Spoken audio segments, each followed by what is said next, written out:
première fois je me suis intéressé à l'histoire de l'Afrique, je ne cherchais nullement à aboutir à une civilisation grandiose. Il y a souvent un procès d'intention qui passe à côté des sentiments réels.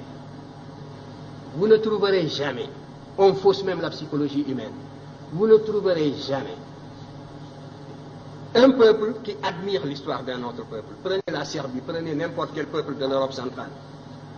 Ce que le peuple de l'Europe centrale voudrait, c'est de refaire le chemin humble que ses ancêtres ont suivi, de retrouver le lien conducteur, le fil ténu, qui le lie à ses ancêtres les plus lointains, quel que soit le caractère humble de l'expérience que ces peuples ont vécu, que ces ancêtres ont vécu. De pouvoir retrouver la somme de ses réussites, de ses succès et de ses échecs, parce qu'il est fait de tout cela. De la même façon, ce qui m'intéressait, c'était de remonter l'Afrique. Moi, quand je m'occupais d'histoire, nous étions presque une génération spontanée. On nous disait que le nègre de grande taille n'était pas un indigène de l'Afrique. C'était les théories, justement, de Rivet qui étaient en vigueur. L'Afrique était peuplée à partir de l'Océanie. Donc, le noir que vous êtes et moi, nous sommes des occupants.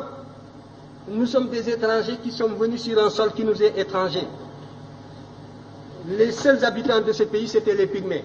Le noir a devancé le blanc est venu, s'il est plus fort, il évince le noir qui est un étranger comme lui. Voilà les théories qui étaient en vigueur. Quant à l'origine réelle du noir, ça se perdait dans la nuit des temps. Et notre histoire était enseignée avec des dates qui apparaissaient comme des contes d'épiciers. Alors, devant une telle situation, la seule chose qui m'intéressait, c'était, j'étais habité par la certitude, a priori, que nous sommes là, sur ce continent, en même temps que les autres, que nous avons toujours vécu ici, que nous sommes des Noirs, des hommes capables, aussi capables que les autres. C'était la seule chose que l'on pouvait supposer a priori. Et ce qui m'intéressait, c'était donc de retrouver ce chemin humble qui me conduirait à nos ancêtres les plus lointains. Et quand je suis tombé sur l'Égypte, mes camarades le savent de ma génération, j'étais gêné. Ça ne m'intéressait absolument pas de tomber sur l'Égypte, pour ce que je cherchais. Si le fil conducteur, c'est la continuité, c'est la restauration de la conscience historique qui m'intéressait. C'est cette conscience historique qui est le ciment, qui réunit les individus d'un peuple, qui fait qu'un peuple n'est pas une population, un agrégat d'individus sans lien. C'est ce sentiment historique seulement que je voulais restituer, restaurer. Et je ne peux pas non plus, en aboutissant à l'Égypte, falsifier l'histoire par complaisance pour être dans le vraisemblable du moment. C'était tout. Alors, on me demande... Motif de déplacement. Oui, le motif de déplacement, les migrations, vous savez, les migrations, il y a toujours une pression matérielle, soit des intempéries, phénomènes climatiques, sécheresse comme au Sahara, voilà, nous le savons. J'ai identifié plusieurs voies de migration. Le Sahara, à partir de moins 7000, j'ai établi des datations au C14, qui nous donne un Sahara qui commence à se désertifier vers moins 7000, même, oui, j'ai trouvé même des dates de moins 8000. Donc, à partir de là, le Sahara se désertifie. Les populations qui étaient plus au nord sont montées vers l'Afrique du Nord. Et les Noirs qui sont en Afrique du Nord, ce ne sont pas seulement des Noirs qui sont allés là-bas du fait de l'esclavage du Moyen-Âge. Ils font partie aussi d'une chose très ancienne. Et les populations qui étaient plus au sud sont descendues. C'est les Proto-Vangara qui sont descendus vers le sud, d'autres sont allés vers l'est. Donc, il y a là une cause climatique de déplacement de peuples. Je vous ai dit que les déplacements se font à la petite semaine. Il y a 2400 ans, ce qu'on appelle la dernière période humide. Toute l'Afrique était couverte de prés herbeuses. Donc, on pouvait se déplacer depuis la vallée du Nil jusqu'à l'océan Atlantique en marchant derrière des troupeaux. Par conséquent, là aussi, il y a une voie de migration. Maintenant, il y a la corrélation également entre des événements intérieurs et des événements extérieurs.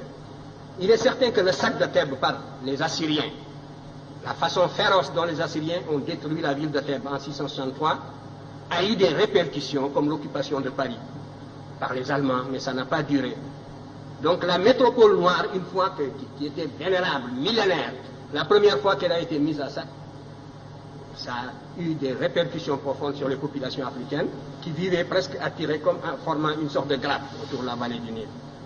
Dans les publications prochaines, je montrerai que les Égyptiens étaient descendus jusqu'au Shabbat, c'est sûr, jusqu'au Zaïre. Nous avons des preuves archéologiques de tout cela.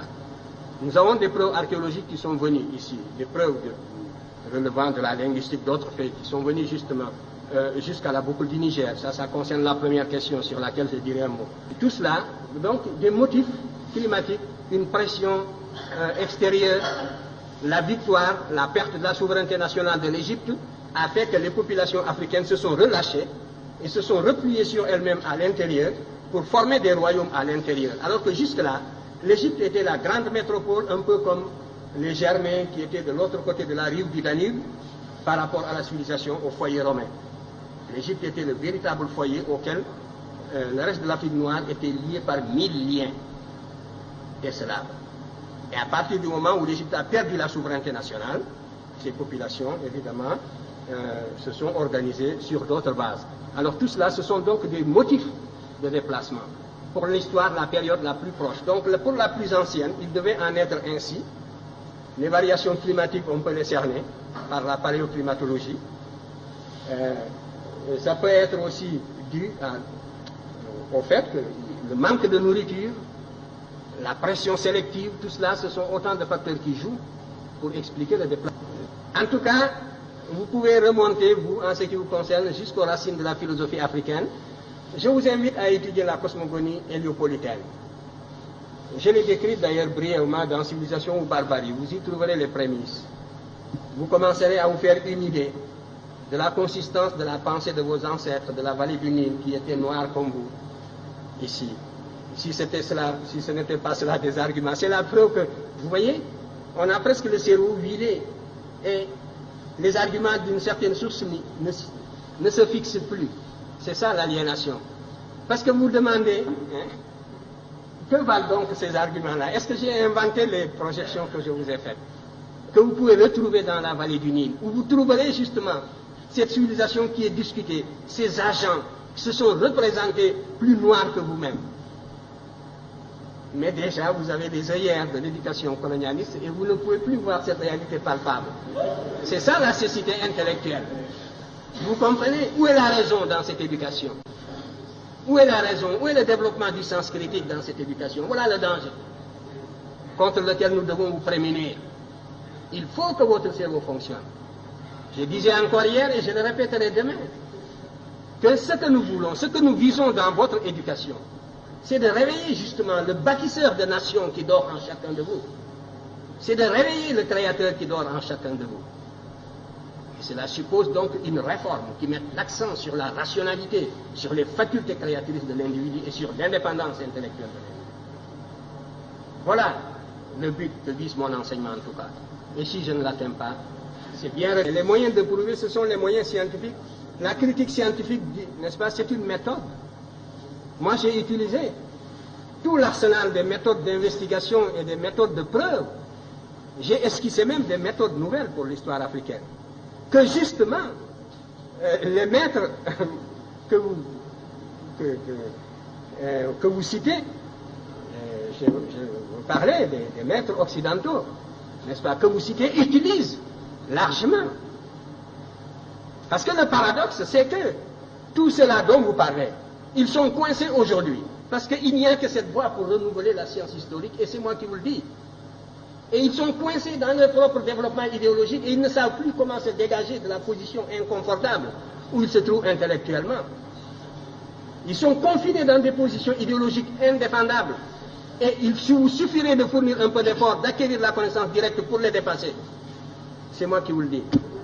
Alors, ils voudraient bien sortir de cette position pour récupérer cette littérature. Mais, sans nous citer, bien sûr, mais tout cela est extrêmement difficile. La cause est entendue depuis longtemps. C'est de cela que je voulais vous parler. Vous dites que aussi longtemps qu'on ne reconnaîtra pas, mais on reconnaît déjà. Et maintenant, c'est la conspiration du silence. On n'attaque plus parce qu'on n'a plus d'arguments pour attaquer. Et ce n'est pas le désir qui leur manque, vous le savez bien. Ils nous auraient sciés, ils nous auraient foudroyés s'ils pouvaient déceler la moindre incohérence depuis le temps. Mais maintenant, c'est le silence, c'est la conspiration du silence, c'est la médisance dans les salons, c'est les apartés avec les étudiants. Donc voilà, à 3 reprises, l'Afrique apporte les éléments de la civilisation au monde, et ces éléments diffusent dans le monde, et pourtant l'Afrique continue toujours passe toujours pour un continent fruste qui n'aurait rien apporté aux autres. De restaurer cette conscience historique continentale africaine, de l'intégrer dans l'enseignement, c'est un facteur de cohésion de l'ensemble des peuples africains à l'abri de toutes les formes d'agression culturelle. C'est le seul intérêt que présente une question comme celle-là, et c'est à une œuvre d'intégration de ce genre.